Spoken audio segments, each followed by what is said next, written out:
Now, at the same time, this day 155 years ago, you had the Union cavalry. What was going on with them at this point? Now, the detachment of Union cavalry that was in the Gettysburg region was a man by the name of John Buford. He was a Kentucky man, and he was also a very tenacious fighter when it came down to it. He actually took on Longstreet's corps at Thoroughfare Gap and lasted quite a long time, which was quite remarkable for cavalry, which wasn't known for its uh, fighting infantry.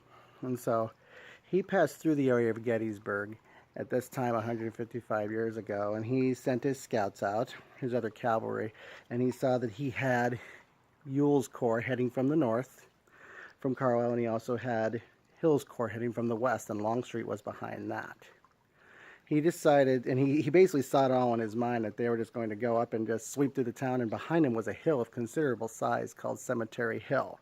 And it was about 100 feet higher than the rest of the town, and pretty much whoever controlled that hill would control command of the field. And he worried that if he did not slow down Lee's men, that by the time the Union Army got there, Lee would be entrenched on high ground.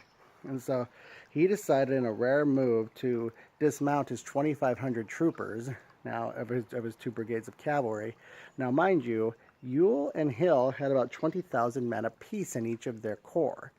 And so you had 2,500 men minus, I'd say you have to take one out of 4 men out of that equation on the cavalry, because you had to have one guy in the back holding 3 or 4 horses of the guys who were up front. So about 2,000 men in a long skirmish line around the town of Gettysburg, holding a position against upwards of 40,000 Confederate troopers that were coming down there.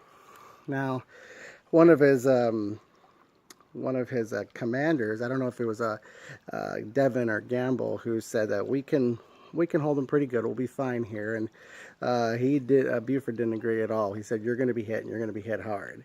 And so he decided to hold that position and send urgent word to Reynolds, who was the leader of the First Corps, who was heading his direction, saying, "Get up here as quick as you can. I will hold this position as best as I can, as long as I can.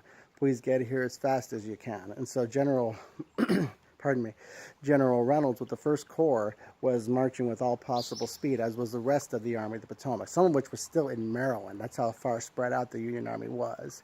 So that was the situation that Buford was in, where he was staring at a very impossible situation. He was looking at the top of the hill of Cemetery Hill when he was up at the top of the tower and Lutheran Seminary, looking at the panorama, just walking over the situation. So that was the situation 155 years ago today. There you go.